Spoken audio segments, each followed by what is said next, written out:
Salut à toutes et tous et bienvenue dans ce nouvel épisode de Papa Cool, votre podcast pop culture préféré. Je suis Tid et je suis encore avec Euf aujourd'hui, comme toujours, mais cette fois-ci, il est pas à distance, il est là, je peux le palper, je peux le toucher. Eh oui, et je peux le gifler. Ah, ça fait bien ça, hein. Voilà, bonjour mon petit, ça va ? Ça va, et toi, depuis le Hellfest, parce que ça fait 2 épisodes finalement quand on enregistre pas à distance. Hein. Ah c'est vrai, oui, bah oui, totalement. Bah écoute, ça va, on s'est bien remis, hein. Mais on a surtout hâte d'être à l'an prochain, je pense. Ouais, on a John aux places, donc on a vraiment hâte de remettre le couvert. Alors, avant de commencer notre focus, est-ce que tu aurais un petit truc cool à nous recommander Eh bien, je te laisse commencer. Tu me laisses commencer. Ah, parce que tu as oublié ta... Non, je te laisse commencer. Ok. Alors moi, j'ai 2 petites recos, si tu me permets, ce mois-ci. Allez, vas-y. Les 2 sont sur Prime Video, donc je vais essayer d'aller vite. La première, c'est Batman Caped Crusader. Batman Caped... Capé Crusader. Batman Caped Crusader. Oh yeah. La nouvelle série animée. Donc ça reprend le ton sombre ainsi que le caractère design de la série de notre enfance, hein, Batman The Animated Series. Un petit peu. Alors un caractère design qui se rapproche, on va dire. Parce que d'ailleurs on retrouve à la création Bruce Timm, qui avait également développé la série originelle, ainsi qu'Ed Brubaker à l'écriture de pas mal d'épisodes. Brubaker d'ailleurs, dont j'adore pas mal de ses comics, comme Criminal. Moi aussi, oui. J'imagine. Côté histoire, cette fois, ça se passe dans les années 40, et on suit les aventures de Batman au tout début de sa carrière. Ah oui. C'est en 10 épisodes de 25 minutes, et voilà, donc moi j'ai beaucoup aimé. T'as tout vu ? Non, j'ai pas tout vu. Toi, t'as vu ? Bon, j'ai commencé, mais moi, j'ai vu 5 minutes. Ah, voilà, okay. c'est tout. J'ai vu un peu plus que toi, je dois en être au 4e épisode, un truc comme ça. Mais c'est vrai que la série de notre enfance, là, elle était quand même top. Hein. Ah oui, non, ça c'était génial, ça. Eh oui. Ce tu Batman, vois, tu le vois d'ici, je l'ai en Blu-ray. J'ai pas mes lunettes, donc non, je le vois pas. Mais... Il y a le Blu-ray là-bas. Ah, ok. Voilà, donc toujours avec le ton sombre et tout, donc ouais, bonne petite série. Et donc, rappelle-nous le titre. Batman Caped Crusader. Oh yeah. J'ai mieux réussi cette fois. Et ma deuxième petite reco, ça sera un documentaire écrit et réalisé par 2 ex-collègues avec qui je bossais sur des petites vidéos à l'époque. Donc c'est Damien Milok et Romain Carlioz. Et cette fois-ci, ils ont créé un reportage sur le bol de Marseille, donc lieu de skate, de BMX et tout ça. Et j'ai enfin vu le voir et c'était super intéressant. Ça s'appelle Un été sans fin, donc un clin d'œil au The Endless Summer, le reportage des années 60 sur le surf. Et à l'été indien de Joe Dassin. Tout à fait aussi, oui, peut-être. Faudra leur demander. Voilà, donc c'est aussi dispo sur Prime Video et ça a été vraiment fait avec les moyens du bord, donc à soutenir. En effet. Et ça toi, a l'air bien. Et toi, tes recommandations ? Non, c'est pas une recommandation, c'est mon truc cool. Ton truc cool, pardon. Mon truc cool, donc je vais commencer. Bon, j'en ai 2. Enfin, le premier, c'est un petit coup de gueule. Mais c'est plutôt truc cool. C'est cool ou pas cool ? C'est l'annulation de la série The Acolyte. C'est la dernière saison. De Star Wars. Voilà, exactement. Star Wars. Dernière série Star Wars, ouais. Donc au bout d'une saison, suite aux critiques et puis à la nullité du projet, en fait, ça a été annulé, donc c'est super. Je ne l'ai jamais vu, mais j'ai assez lu de critiques et assez lu de trucs dessus pour me rendre compte que c'est vraiment une grosse bouse. Ah ouais. Et c'était surtout soutenu par la présidente de Lucasfilm, non, qui a été rachetée par Disney, Kathleen Kennedy, donc c'est un petit caillou dans sa chaussure. Elle a poussé pour des projets un peu féministes, et donc c'est vrai que ça se ressentait beaucoup dans cette série, et j'aimerais bien élargir... Pas d'une bonne façon ? Bah non, pas d'une bonne façon, c'était oublier le scénario pour vraiment pousser l'agenda de la diversité, de toutes les minorités LGBTQ+, etc. On va se faire cancel. Mais non. Je dis juste que une série ne peut pas reposer que sur ça, quoi. Oui, non, et puis en général, celles qui le font bien, c'est que c'est inclus directement dans le scénario, enfin, il y a un sens et tout ça. Bah oui, tu t'en aperçois pas, c'est pas forcé comme ça. Mais donc voilà, c'est pris la vague de critiques, etc. Il y en a beaucoup qui demandent aussi sa démission. Ah bon ? Ah oui, mais carrément, parce que depuis qu'elle a repris le truc... Je savais même pas que ça avait été annulé, tu vois, j'ai pas suivi. Moi, j'avais mis la série dans ma liste, mais j'ai pas eu le temps de commencer. Et puis, en fait, voilà, je voulais juste pousser un coup de gueule par rapport à ça, et aussi l'élargir, parce que peut-être qu'on pourrait faire un épisode là-dessus, parce que ça me fait penser, tu vois, le fait de pousser pour la diversité à l'encontre du matériel, enfin de la source, parce que ça me fait vraiment penser au donc The Rings of Power, où là aussi ils ont fait fi du matériel original, donc là en en l'occurrence de Tolkien, pour vraiment pousser le truc sur la diversité. Ouais, je me souviens pas. Et d'ailleurs, j'attends la saison 2 pour la voir et pour voir s'ils ont amélioré le truc, parce que c'est quand même la série la plus chère du monde. Et vu la saison 1 que toi, t'as aimé apparemment, c'est un sacrilège pour Tolkien se retournerait dans sa tombe. J'ai apprécié. Après, j'ai préféré, parce qu'à chaque fois, c'est diffusé en même temps que House of the Dragon. C'est pas du tout le même, la même qualité. Hein. House of the Dragon, j'ai bien préféré. C'était au-dessus. C'est parce qu'ils ont beaucoup plus de budget, peut-être. Ah non. Eh non. C'est juste qu'ils travaillent mieux. Enfin, tout ça pour dire, voilà, faudrait faire un épisode là-dessus parce que c'est très intéressant. Et donc, pour en revenir à mon truc cool. Oui.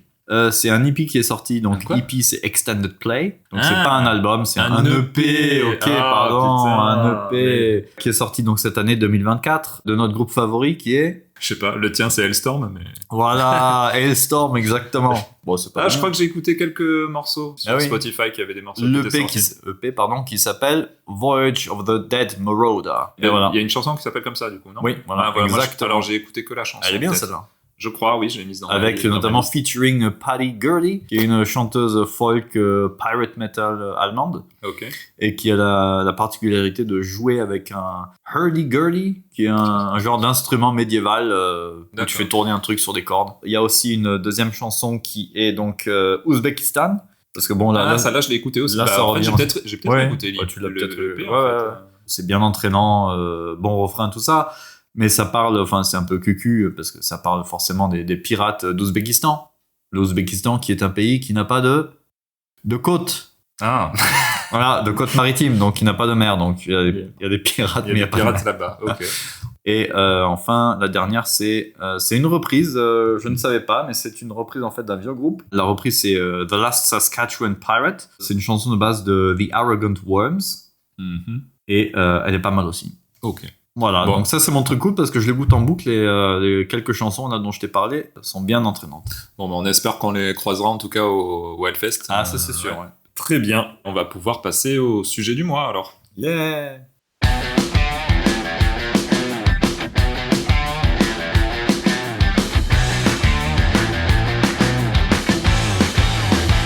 Alors ce sera un épisode pour découvrir ou redécouvrir Freaks and Geeks, une série de 18 épisodes diffusée à l'époque sur NBC en 1999.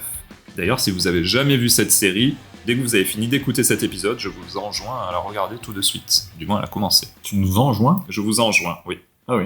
Alors contrairement à l'idée reçue, c'est pas une série qui a été créée par Judd Apatow, mais par Paul Feig, je sais pas comment on dit, qui réalisera des années plus tard le film Bridesmaid avec Kristen Wiig. Je sais pas si tu l'as vu celui-là. Non. Judd Apatow est ici producteur exécutif, même s'il a vraiment eu un rôle très important sur la série. Alors pour ma part, quand on parle d'œuvres formatrices, ou en tout cas qui ont changé notre vie, pour moi il y a celle-là et il y a Friends. Alors, je te vois venir, ma série préférée, ça reste The Wire, qui sera jamais égalée. Mais Friends, c'était une série que j'attendais tous les soirs, en rentrant du collège, où je passais des journées pourries. Moi aussi. Je l'attendais tous les soirs pour pas la regarder. Pour pas la regarder, toi, ouais. Et en tout cas, moi, je savais que j'aurais ce moment-là, le soir, où je pourrais me marrer. Donc, ça, c'était pour Friends. Et donc, plus tard, j'ai découvert Freaks and Geeks. Et ça, c'était vraiment une révélation. C'était juste après le lycée. J'étais étudiant, et en voyant ça, je me suis dit, ah ouais, mais alors, il y a vraiment des gens comme moi qui avaient vraiment ce sentiment au lycée et au collège, quoi. Toi, tu me regardes bizarrement. Je te regarde bizarrement parce que tu me dis que tu l'as vu après le lycée. Oui. Mais elle est sortie en 99. Ah, en France, elle est venue beaucoup plus tard, quoi. En France, tu la découvres avec le téléchargement. Ah, parce que ça passait pas, du coup, en France. C'était sur Canal Jimmy ou un truc comme ça. Ça a dû passer parce qu'il y a des versions françaises, mais peut-être pas de tous les épides. En tout cas, c'était sur des chaînes de satellites.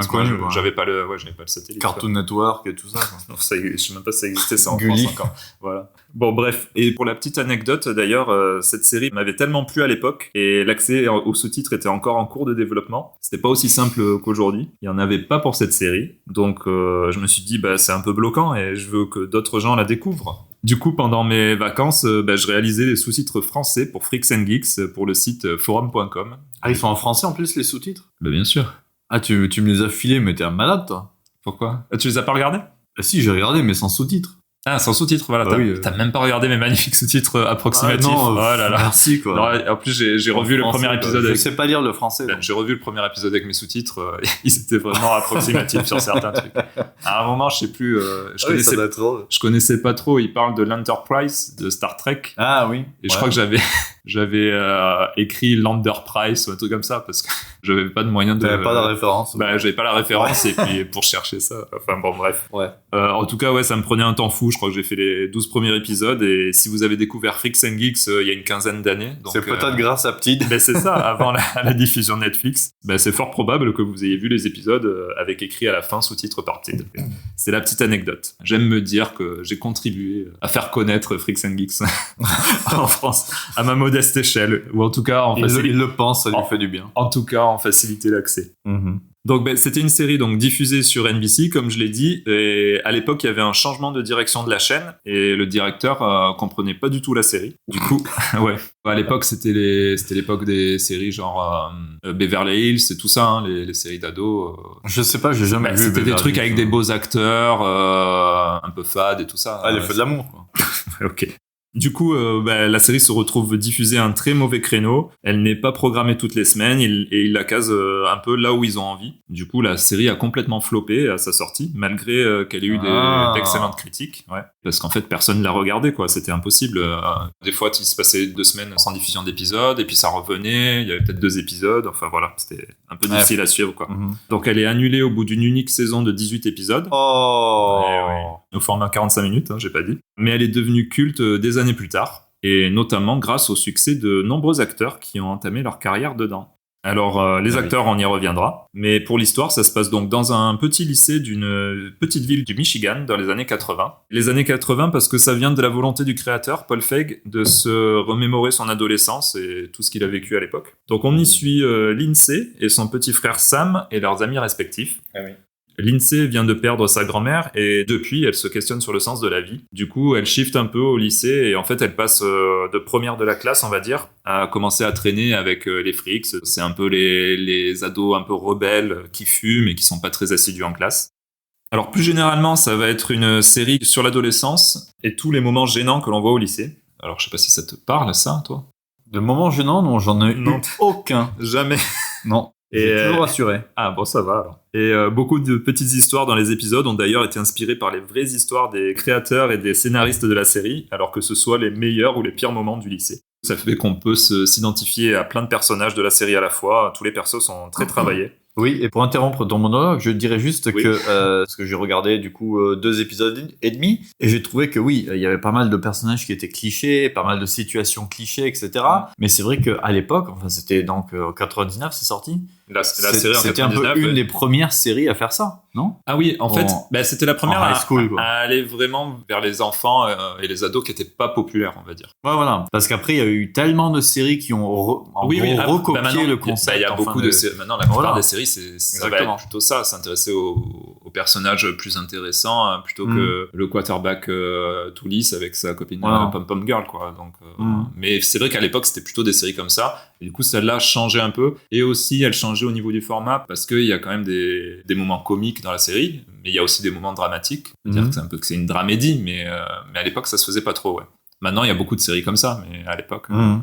Mais c'est pour ça, quand je l'ai vu, je me suis dit, c'est cliché, tout ça. Mais en fait, quand c'est une des premières à faire ça, tu dis pas ça. Tu dis, c'est nouveau, c'est frais, c'est tout ça. Oui. Alors que là, on a tellement vu de trucs, de remakes qui jouent sur le même tableau, quoi. Donc, voilà. Ah oui, c'est sûr.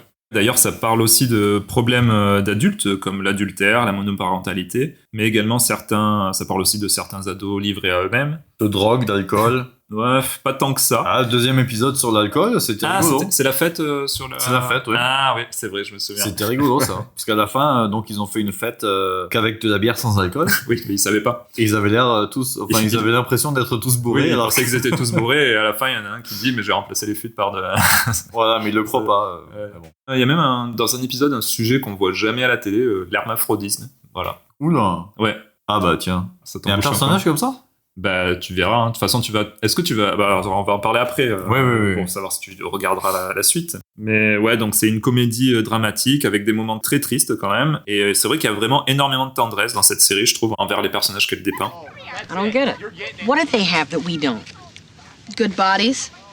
So he can throw her over his shoulder. Big deal. He should use his legs more. He's gonna throw out his back.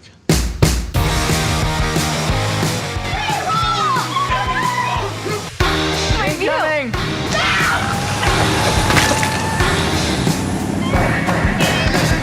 Oh my god. What?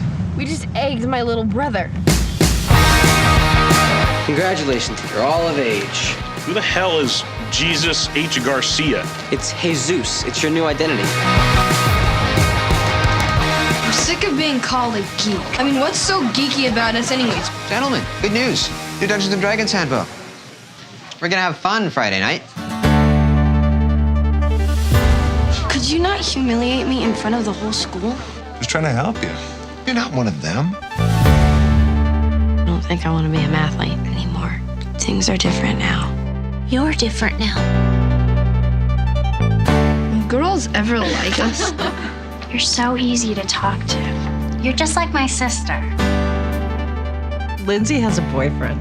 He's not another one of those burnouts. No? I absolutely forbid you from seeing this boy. You want to make out or something? All guys want to make out. But I just want to hold you. Hey, Daniel. We're playing D&D tonight. You wanna come? You get to pretend to be somebody you can't be in real life. It's kinda cool. On va pouvoir peut-être un peu parler du pilote pour poser le décor, les bases de la série, vu que t'as vu les 2 premiers épisodes. Déjà, juste avant le générique, je sais pas si tu te souviens, moi j'adore comment ça démarre en fait. Tu vois un match de foot américain. Oui, voilà. Tu te déplaces vers les gradins, tu vois une cheerleader qui est en train de parler à son copain. Ils ont une. Est-ce que c'est un plan séquence? Je sais plus. Oui, c'est ça. C'est un plan séquence. Ouais. Hein. Et ouais, fallait terme technique, attention. Bah oui, quand même. Ça fait un travelling. Tu vois sur les gradins le footballeur avec sa copine. Il discute. Il dit ah oui, je t'aime trop. Enfin non, c'est lui qui dit je t'aime trop, un truc comme ça. Ça me fait trop peur, je t'aime trop. Enfin bref. Ah oui, voilà, c'est ça. Mon Dieu. Voilà le truc bien cliché, bien voilà. C'est ce que je dis tous les jours à ma femme. Oui. Là encore nouveau travelling et tu passes sous les gradins et là tu découvres donc la bande des Freaks. Enfin ils se sont peut-être pas tous. Ouais. Tu en découvres en tout cas certains qui discutent de je sais plus de musique ou enfin je sais plus. Bref, ils te les présentent quoi. Et après nouveau travelling, tu tombes sur Lindsay qui est le personnage un peu qui fait le lien entre les groupes des Freaks et le groupe des Geeks. Et là hop le travelling continue et tu te retrouves dans une espèce de cour quoi avec les geeks qui sont en train de parler de Bill Murray et qui se font un peu chamailler par le bully de la classe. Voilà. I'm gonna kill you. Tu le tiens très bien. Donc voilà, ouais, j'aime bien cette présentation des personnages dès le début. C'est vrai, ouais, c'est vrai. Et après le générique, qu'est-ce que t'en as pensé? Oula, tu me prends de court, moi je le saute à chaque fois, j'ai dit... Oh purée, tu fais ça? Non mais tu fais partie de ces gens-là. Il y a la musique, c'est quoi la musique du générique? C'est Bad Reputation de... Ah voilà. Voilà.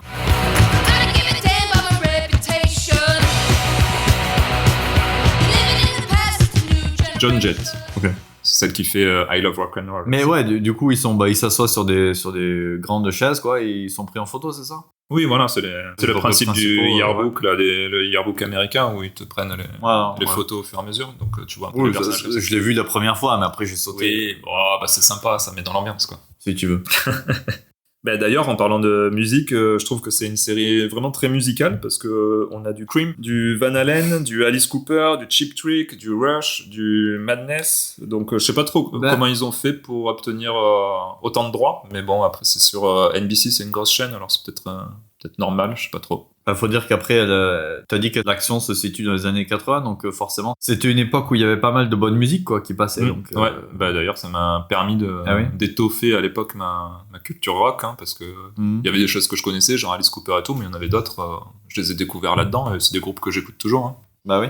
Et on peut peut-être parler des acteurs également. Alors, est-ce que tu en as reconnu quelques-uns? Ah, bon, déjà, il y a toute la bande la bande à Patok, là, bon, bien sûr que je les ai reconnus. Il manquait quand même les types de Superbad, qui n'étaient pas là. Là, je pense qu'à l'époque, il devait avoir l'âge de l'acteur qui joue Sam, là, il devait avoir 14 ans, même pas. Mais après, ouais, les autres, donc, Seth Rogen, oui, qu'on présente plus. James Franco, et l'autre de... James Franco, avant qu'il abuse sexuellement des étudiantes de l'école de cinéma qu'il dirigeait, ouais. Ah ouais, carrément. Ouais. Okay. Ouais, mais en même temps, il a une tête un peu à faire ça, quoi. C'est vrai. Et le troisième larron, c'est... comment il s'appelle Jason Segel. Ah voilà, c'est celui qui est dans Buffy contre les vampires. Buffy contre les vampires. Ah non, How I Met Your Mother. Oui, t'as confondu parce que sa femme, voilà, exactement, j'ai fait le rapprochement, excusez-moi. Mais voilà, lui, il joue toujours le même rôle, en gros. Bon, on peut dire ça de Seth Rogen aussi. Oui, c'est vrai qu'il joue tout le temps le même. Ouais. Bon, voilà, donc ça, c'est les 3 acteurs. Ils ont trouvé leur voix, ouais, c'est sûr. Les 3 acteurs, donc mâles principaux. Ouais, donc dans le groupe des frics, c'est ceux-là. Ouais, après, il y a les jeunes que, bon, il y en a aucun qui a vraiment percé, non? Alors, on les connaît moins, mais tu vois, il y a le Sam, là, et lui, il est passé maintenant plutôt du côté... de la caméra. Ouais, de l'autre côté de la caméra. C'est donc, vrai. Il a été scénariste sur Spider-Man... sur The Acolyte. Homecoming, non. Bah, Spider-Man Homecoming, je sais pas si ça te parlera mieux. Ouais. Oh, et d'ailleurs, je me suis fait la remarque qu'il y avait aussi Bill dans ce film, son copain Bill de la série. Bill, c'est celui avec les grosses lunettes. Ah, bah voilà, qui avec les lunettes. Ouais, qui s'appelle Martin Starr, qui est assez drôle. Moi, je l'aime beaucoup. Il jouait dans la série Silicon Valley. Et il jouait également, du coup, dans... Bon, il a des petits rôles dans Superbad. Il joue également donc dans le film Spider-Man Homecoming. Donc, je me dis, il y a peut-être un rapprochement entre le scénariste et, tu vois... Il a donné du boulot, quoi. Voilà. Voilà pour les acteurs des geeks. Et puis après, celle qui fait un peu le lien entre les deux, donc c'est la sœur Lindsay, c'est Linda Cardellini, que tu as vu moi je l'ai tout de suite reconnu. Elle a joué pas mal dans Urgence aussi. Ah bon? Ouais. Ah bah Urgence, je ne regardais pas, mais dès que je l'ai vu, oui, je l'ai reconnu parce que je l'ai vu récemment dans une série qui s'appelle Dead to Me. Voilà, exactement. Avec Christina Applegate, dont j'étais secrètement amoureux pendant que j'étais adolescent. Courte parenthèse, Christina Applegate dans la dernière saison, je sais pas si tu l'as vu cette série, mais non, dans la dernière saison, c'est vrai qu'elle a pris du poids et aussi elle joue souvent assise ou sur un fauteuil. Ah bah oui, mais elle est malade. Parce qu'elle est malade, exactement, sclérose en plaques, donc je vais en parler, c'est une maladie pas cool. Voilà. Oui, bah oui. Et donc Linda Cardellini joue aussi dans cette série, donc elle a 49 ans. 49 ans dans Dead to Me? Dans Dead to Me, 49 ans, ouais. Non, mais elle joue un personnage de 49 ans ou elle a 49 ans? Non, elle a 49 ans. Ah ouais, ça. Elle a 49 ans. Bien. Ça veut dire que dans... Elle est quand même bien conservée. Elle est bien conservée, franchement, elle est pas mal, quoi. Elle est bien gaulée. non, mais tout ça pour dire que dans Freaks and Geeks... Ouais, elle avait déjà 30 ans, en fait. Non, elle avait 24, 25 ans, quoi. Ouais, c'est vrai. Bah, c'est vrai que les acteurs, alors ça, j'avais vu un documentaire dont je parlerai après. Je crois que la production voulait pas d'acteurs mineurs pour la série. Ils ont fait une exception pour Sam, qui a 14 ans, je crois, à l'époque du tournage. Mais sinon, tous les autres acteurs, ils ont au moins 18 ans. Ouais. C'était la norme à l'époque, on va dire, d'avoir vraiment des acteurs adultes qui jouent des rôles d'ados. C'est vrai qu'elle est pas mal, hein. Bah oui. Même à 49 ans. Oh, moi, j'étais amoureux d'elle, hein, après le lycée. Ah bah oui, je faisais les sous-titres à force de la voir. Qu'est-ce que t'as pu te pignonner en faisant les sous-titres, quoi. C'était une excuse pour la regarder en boucle et en boucle. Ah là là. Oh putain. Mais ouais, elle joue bien dedans. Dans Freaks and Geeks. Ah bah oui, carrément, ouais. Et je l'aime beaucoup, elle est touchante. Elle joue un peu l'ado donc perturbé parce que c'est pas trop où aller, dans quel camp se placer. Et, parce qu'elle fait aussi le lien, tu disais, entre les freaks et les geeks, mais elle fait aussi le lien avec elle a d'autres amis qui sont un peu... Les têtes d'ampoule, ouais. Ouais, les têtes d'ampoule qui veulent pas boire parce que Jésus... Et puis, ah oui, Emily, là, ouais. Ce personnage insupportable. Et puis, oui, voilà, c'est une tête aussi, parce qu'elle fait partie des concours, machin. Des mathlettes, ouais, que j'avais traduit en athlète, juste dans mes sous-titres à l'époque. Je sais pas si on comprenait bien, du coup. Ouais. Là, d'ailleurs, juste pour revenir à John Francis Daley, qui joue Sam, là. C'est lui qui a réalisé le dernier film Donjons et Dragons. Il paraît qu'il est pas mal. Eh bien, je ne l'ai pas vu. Voilà. Et d'ailleurs, pour faire la promo, parce que dans un épisode de Freaks and Geeks, il joue Donjons et Dragons. Pour faire la promo, il avait réuni les 3 geeks et ils ont fait une petite scénette comme ça qu'on peut retrouver sur Internet. Ah, qui s'appelle un caméo. Merci pour ne pas confondre avec... me fait rire tout seul. Zooméo. Ne pas confondre avec Zooméo du Morning Live. Ah bah oui, Zooméo. Et dans la série, on voit également des seconds rôles. Il y a pas mal d'acteurs assez connus aujourd'hui. Alors, une petite liste, il y a Lizzie Kaplan, qui est dans pas mal de séries comme Masters of Sex, Fleshman is in Trouble, dont j'avais parlé dans Papa Pool, si tu te souviens. Non, je m'en souviens. Ok. Party Down. Il y a Ben Foster également, c'est celui qui joue Eli, le personnage qui a un handicap mental. Ah, on le revoit lui parce que... On le revoit de temps en temps dans quelques épisodes. Il me semble qu'on le revoit. Et en tout cas, aujourd'hui, on peut le voir dans de grosses productions. Mais il y a aussi Rashida Jones qui jouait dans Parks and Recreation et d'autres séries. Ah, ouais. Ok, je l'ai vu cette série, mais... Dans The Office. Ah bon? Ah non, je l'ai pas vu, non, je confonds avec Jason Brooklyn Batman. Nine-Nine. Hein? Jason Batman. Ah non, oui, Arrested Development. Voilà, Ok, non, elle est pas là-dedans. Il y a même, mais ça tu n'as pas encore vu, alors petit spoil pour toi, il y a Shia la Béouf, ou la Bœuf, je sais pas. Moi je pense que c'est la Bœuf, mais ils se sont trompés dans l'orthographe du nom. Bah écoute, on va aller sur Fordo. Regarde, Shia, ça s'écrit Ça s'écrit la Béouf, mais ça n'existe pas, donc ils se sont trompés pronunciation. Ils se sont trompés de une bonne nom. fois pour toutes, je me suis jamais posé la question comment il s'est... Voilà, attention. Je pense que le nom ça devait être Le Bœuf, et qu'au fil des années... Shia LaBeouf. Ouais, bah c'est mal orthographié. Shia LaBeouf. Tout à fait. Donc ouais, il y a lui, il y a aussi Jason Schwartzman qu'on retrouve pas mal dans les films de Wes Anderson. Mais tu as dû en reconnaître un autre de second rôle qu'on voit un peu dans tous les épisodes, ou en tout cas dans beaucoup, et qui aura un rôle important dans un des épisodes. Vu, ouais. Si, il est dès le pilote. C'est le prof de gym. Il te disait rien? Ah, le prof de gym, moi c'est vrai qu'on l'a vu, mais non. Eh bien, pour un fan de Retour vers le futur, ah oui, c'est Biff de Retour vers le futur. Putain, ah oui, d'accord. Ah ok. Ouais, ça m'a pas... Ouais, mais Retour vers le futur... Attends, c'était avant, donc ouais. Donc il a vieilli, ouais. Et oui. Bah écoute, ouais, non, je l'ai pas connu. Bah maintenant tu le sauras, quand tu continueras la série. D'ailleurs, voilà, qu'est-ce que tu as pensé du pilote et est-ce que tu vas continuer? Ah, mais du pilote, voire du deuxième épisode et tout ça, non, c'est sympathique à regarder. Moi, j'ai bien aimé. Après, ça se regarde. Et puis, non, je vais le finir parce que c'est sympathique. Du moment que les personnages sont bien développés, qu'ils sont sympathiques, et que même s'il n'y a pas vraiment d'intrigue, ou bon, oui, non, par épisode, il y a des intrigues, mais bon, oui. ça va pas très très loin. Mais c'est juste rigolo de les voir et de... Après, au fur et à mesure de la série, ils ont essayé petit à petit, tu vois, ils ont commencé light, parce qu'il y avait le directeur de NBC qui aimait pas trop la série, et en fait, à la fin, comme ils savaient que ça marchait pas très bien, ils ont vraiment mis toutes leurs idées dedans, et du coup, ils allaient un peu plus en profondeur dans les psychés des personnages et tout ça, donc, dans les histoires aussi, donc tu verras, ça évolue un peu au fur et à mesure. Mais c'est vrai que c'est bien. Mais après, comme je t'ai dit tout à l'heure, en le regardant pour la première fois, je me suis dit, c'est encore une série avec des ados en high school. C'est un peu les mêmes ressorts, les mêmes clichés, etc., etc. Mais bon, c'était une des premières à faire ça, comme je t'ai dit. Donc, forcément, à l'époque, c'était un peu révolutionnaire, en gros. Mais de voir ça en ayant ça dans le coin de la tête, ça ajoute de la valeur à la série, quoi. Les personnages, oui, j'en ai parlé. Et les acteurs, forcément aussi, vu la carrière après que certains ont fait, c'est pour dire que, il y avait pas mal d'atouts à cette série. Elle est vraiment très sympa à regarder. On s'ennuie vraiment pas. Et c'est sûr que je vais la finir parce que c'est rigolo. Le soir dans mon lit, hop. Même si je regarde pas un épisode en entier à chaque fois, parce que c'est long, un épisode. 45 minutes, ouais. Voilà. Au niveau de la cinématographie, c'est pas il n'y a pas d'effet non plus. Non, il y a pas très très simple. Oui. Les effets spéciaux aussi sont absents. Ça manque un peu de vaisseau spatial. Au niveau scientifique, au niveau, la gravité est assez bien rendue, je pense. Ouais. Les lasers, j'en ai pas encore vu, donc ça va. Sabre laser, il y en a peu non plus. Non, ça m'a l'air bien. Ça bien. passe le test. Le test de œuf, c'est après le test de Bechdel. C'est le test de la plausibilité. Plausibilité scientifique. Voilà, exactement. Très bien. Après, je sais pas ce que ça va donner dans les futurs épisodes, mais le second épisode, donc comme je l'ai dit tout à l'heure, c'est un épisode où ils font une voilà, le cliché habituel, les parents partent pour le week-end, donc vous promettez d'être sage, mais oui, bien évidemment, et puis je suis toute seule à la maison, viens, on va faire une fête chez toi, voilà, et après ils invitent forcément, au lieu d'être 3 ou 4 personnes, ils invitent tout le lycée. Ça arrive tous les jours, ça t'est jamais arrivé toi? Ça m'est arrivé à faire une fête, chaque week-end. Quand on faisait tous chefs, on était tous les 4 là. Tous chefs, il y avait tous les on était tous les 4 à faire des burgers et des pizzas en regardant des films le samedi soir sur M6. Voilà, c'était très très bien.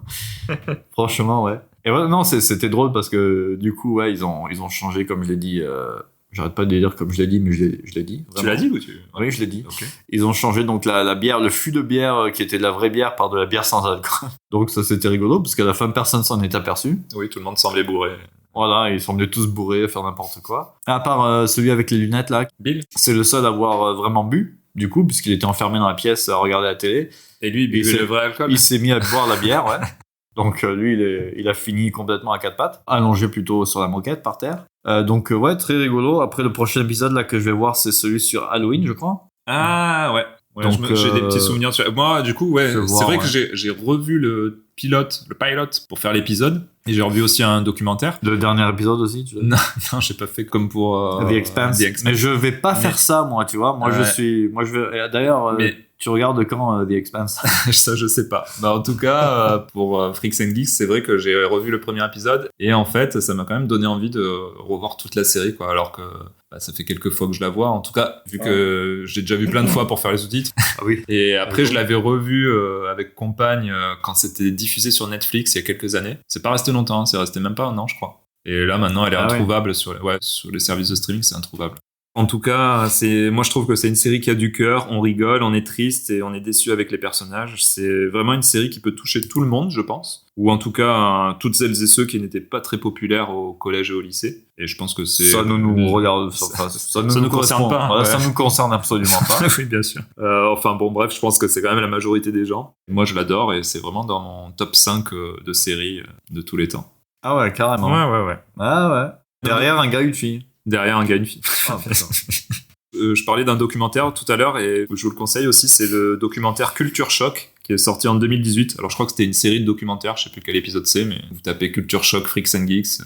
Quelque part dans Internet, vous devez pouvoir le retrouver. Dans ce docu, ils reviennent avec des interviews des acteurs. Donc tu vois les acteurs qui reparlent de la série, les créateurs, les exécutifs de NBC aussi, qui reviennent sur la production de la série et son influence sur la télé. Et ils ont même réussi à avoir l'interview il dit pas grand chose, hein, mais du directeur NBC de l'époque qui avait plombé la série. Voilà, donc c'est il dit qu'il n'aimait pas. Il dit qu'il comprenait pas trop et que... Mais il le regrette. Ben, tu le vois pas vraiment regretter. Il dit quand même qu'il a fait tout ce qu'il a pu pour aider, mais bon, quand tu écoutes les autres exécutifs de NBC, tu sais que c'est un peu du pipeau. T'as encore des trucs à dire sur Freaks and Geeks ou Non, c'est plutôt sur la suite en fait, parce que après l'arrêt de Freaks and Geeks, Apatow avait lancé la série Undeclared, qui se déroulait dans une fac de nos jours. Alors c'était sympa, mais pareil, annulé au bout d'une saison. Et j'avais commencé, pareil, les sous-titres, mais j'avais arrêté. Il insiste, le type. Ouais. Mais après, en tout cas, il faut savoir que Judd Apatow, il est très loyal envers ses acteurs, ses scénaristes et ses réalisateurs. Bah, tu le disais d'ailleurs, ils sont devenus d'énormes stars, Seth Rogen et tout ça. Mais en tout cas, il a jamais lâché ses acteurs et il les faisait jouer dans ses films dès qu'il en avait l'occasion. Ouais, Linda Cardellini là. Non, voilà, certains. Voilà, ceux qu'il voulait, j'imagine. Parce que franchement, j'ai vu sa carrière, elle a pas eu la carrière qu'elle mérite. Elle était occupée dans Urgence, je sais pas combien de saisons elle a joué, mais les séries, ça occupe quand même. Urgence. Toute une partie de l'année. 2-3 petits exemples de même personnages secondaires. Dans Girls, par exemple, produit par Apatow, tu retrouves la mère de Sam et Lindsay, qui joue ici la mère de Lena Dunham. Et dans la série Love de Netflix, également très bonne, excellente série, co-créée par Apatow, tu vas retrouver les deux profs de Freaks and Geeks qui jouent des voisins, quoi. Et en fait, avec Paul Feig, le créateur de Freaks and Geeks, ils ont vraiment construit une grande famille à partir de cette série. C'est vrai. En fait, tous ces films qu'il a réalisés après, c'était en quelque sorte une vengeance d'Apatow sur l'annulation de Freaks and Geeks. Il voulait vraiment prouver que que les acteurs qui jouaient dedans pouvaient devenir des stars. Et je sais pas s'il y a un autre équivalent à Hollywood où tout va remonter vraiment à une création en particulier. T'aurais pas eu Superbad, t'aurais pas eu 40 ans toujours puceau, Clockman Dog. Quel dommage. Non mais attends, il y a tout un pan de la comédie américaine du début des années 2000 qui n'aurait pas existé sans Freaks and Geeks. Mais oui. Toi, je sais que c'était pas ta passion, mais moi, dès que je voyais une production Apatow qui sortait, je m'empressais de la regarder. Ah oui. Alors en tout cas, moi j'aimerais faire un épisode sur les films justement d'Apatow ou ses productions. Donc on va s'arrêter là pour cet épisode pour Freaks and Geeks. Mais après, je sais pas si tu voulais parler un peu des séries que ça a influencé. Mais exactement, parce que j'ai une liste sous les yeux, donc on peut aller. Rapidement, séries, donc moi, j'en avais noté quelques-unes aussi. Ouais, vas-y, donne les tiennes, je vais voir si j'ai... Ils sont passés après Freaks and Geeks et qui ont été inspirés. Toutes les séries, genre Veronica Mars, The O.C., Sex Education, Atypical aussi, que tu avais regardé. Ouais. Oui, notamment, ouais. Everything Sucks. J'en avais une autre... Gossip Girl. Alors non. Ça, j'ai pas regardé. Non, par contre, une que t'aimais bien, là... Skins. Non. The In-Betweeners, en anglais. Ah, bah effectivement. Ça existerait pas aussi sans Freaks and Geeks, je pense. Oui, forcément.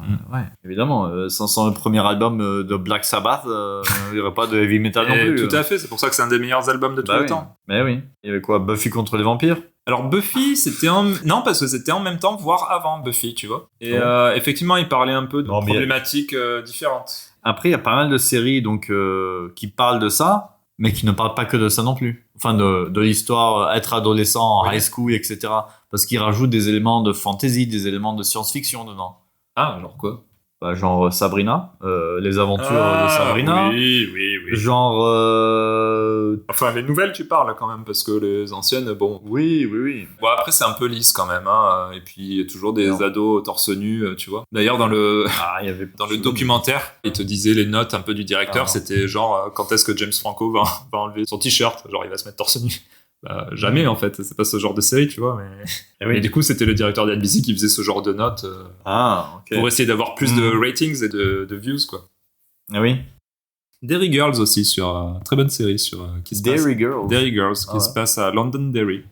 Enfin, c'est la fin de ce 8e épisode, en tout cas. Oh, déjà la fin. Oui. C'est passé tellement vite, mon petit. J'espère que ça vous a plu, que ça vous a donné envie de découvrir ce petit bijou qui est Freaks and Geeks, si vous ne l'avez jamais vu, ou de le revoir si vous le connaissez déjà. Alors, comment peut-on voir cette série, petit ? Il va falloir demander à vos copains américains de vous envoyer les cassettes, je crois. Et si vous n'avez pas déjà fait, pensez à nous mettre des étoiles sur Apple Podcast, Spotify ou votre app d'écoute si elle le permet. Alors je le répète à chaque fois, hein, mais ça nous permet de remonter dans les classements et de faire en sorte qu'on ne fasse pas ce podcast juste pour notre plaisir personnel, même si on s'amuse beaucoup. Mais n'oublions pas que le but ultime de ce podcast est de dépasser Papa Poule. Ah bah oui, évidemment. En tout cas, parlez-en autour de vous aussi, il n'y a rien de mieux que le bouche à oreille. Le bouche à oreille ou le ASMR dans l'oreille. Voilà. Sur Spotify, on a d'ailleurs maintenant la possibilité de mettre des petits sondages sur chaque épisode, donc j'essaie d'en mettre quand l'épisode s'y prête, voilà. Je sais pas du tout à quoi ça sert, mais je le fais. Vous pouvez voir ça, je crois, seulement dans l'app mobile pour le moment. Et où est-ce qu'on te retrouve, Euf, sur les internets ? À chaque fois, tu vas me demander ça. Alors, j'ai un compte Instagram qui s'appelle Eufouné, où je poste rien. Où je ne poste rien. Voilà. Donc, où il y avait des vieilles photos de mes voyages précédents et quelques photos de signes sur des lacs. Oui. Moi, vous pouvez toujours me retrouver sur Petite Comics sur Insta pour lire mes petites BD. Allez, je vais les vendre ces BD. Là, c'était les vacances, mais les enfants m'ont donné de quoi faire, donc j'en ai quelques-unes qui arrivent. Des BD, ouais. Bon, en tout cas, ça m'a fait plaisir de te voir. En vrai. Aussi. Et oui. Voilà. Et on va aller manger maintenant. Voilà, bon appétit. Allez, à bientôt. Salut. Pour un nouvel épisode. Ciao.